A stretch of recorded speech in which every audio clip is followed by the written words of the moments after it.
welcome. You're watching Head to Head. I'm Antonina Antosha with UATV. The human rights situation on the annexed Crimean Peninsula has deteriorated since the Russian authorities took over the territory. Numerous cases of persecution of those who oppose the rule of Russian Federation have been documented. In the middle of all this is the Crimean Tatars, the indigenous population of the Black Sea Peninsula. The self-imposed Russian authorities continue to arrest Crimean Tatars under fake incriminations and putting them in detention centers, regardless of numerous calls from the international community to stop. We're joined in the studio today by Arsen Zhumadilov. He is the deputy head of the Crimean Tatar governing body, Mejlis. Hello, and thank you for joining us. Thank you for having me. So how would you evaluate the situation with the Crimean Tatars in the annexed peninsula right now? Unfortunately, the situation in Crimea is deteriorating, and despite all the moves that were there last year, for example, we still see that Russian occupational authorities in Crimea put pressure on the Crimean Tatars. Why do they do so? Because they know that the Crimean Tatars are probably one of very few sectors among the population who oppose the occupation, who openly state their discontent, their disagreement with the very fact that the Russians are there. What kind of pressure exactly are we talking about? Because there are false accusations and there are arrests. There are also forceful taking of Crimean Tatars to serve in the Russian army. What else is there?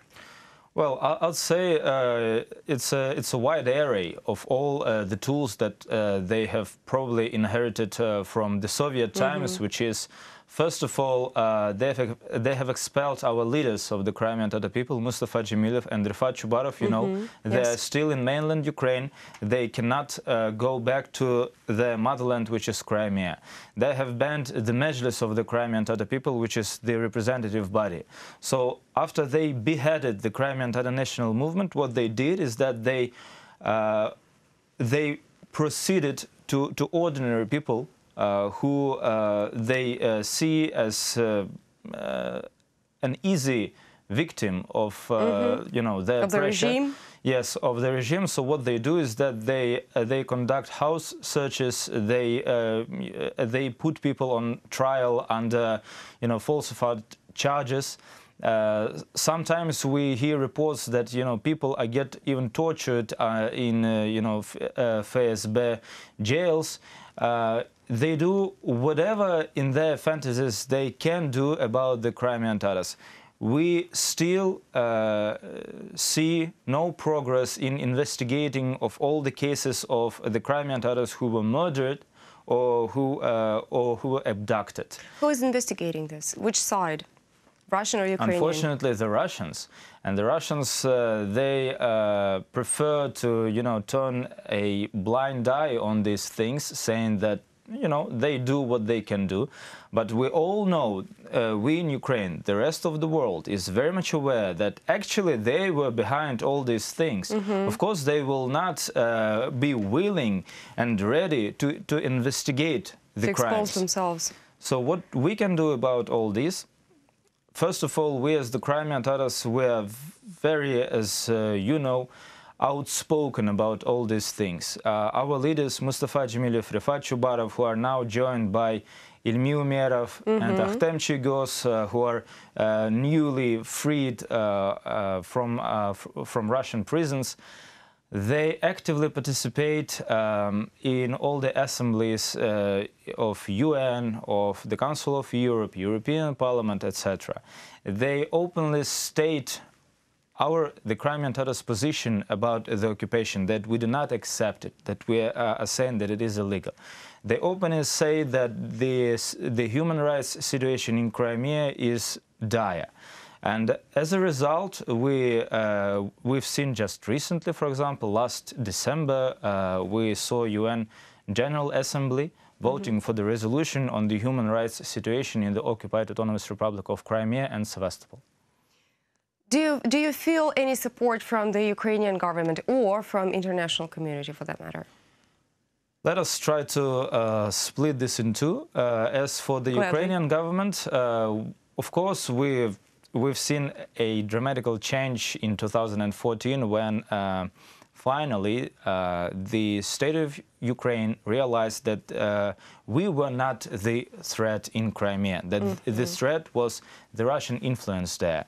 And they understood that probably providing us, the Crimean Tatar, our basic rights as of an indigenous people of this region is a good idea. So this is what the state of Ukraine is now on. As you know, in 2017, the Constitutional Commission, which operates under the President of Ukraine, announced a launch of a working group on the status of the Autonomous Republic of Crimea, which was tasked to provide a text of constitutional amendments about the autonomy.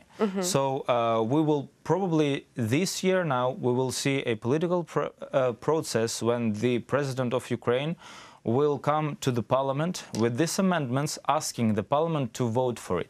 For us, for the Crimean Tatars, it is crucial. It is a pivotal change in our history that we were deprived of our right to self-determine on our land 250 years ago, when the Russians first invaded Crimea. Now, after 250 years, we will be able to say that we, the Crimean Tatars, we are the indigenous people of this land. We want this land to flourish. We want our language to be heard in every single place of this land, and we want this land to be a part of Ukraine. And do you think that this process is going to speed up after that draft bill has been voted for?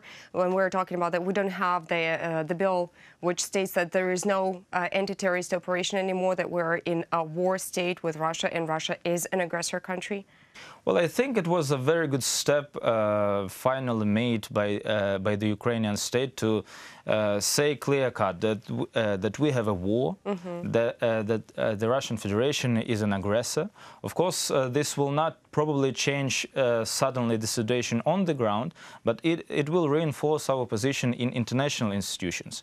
And we have numerous court proceedings now where Ukraine is against Russian Federation on every aspect of what is happening. For example, one of them is the International Court of Justice, which now hears the proceedings of Ukraine against Russia on two cases. One is the violation of human rights and the discrimination in Crimea. The second is the financing of terrorism in Donbass. So for us, for Ukraine, it was a very good idea to say that that Russia is an aggressor, that we have war.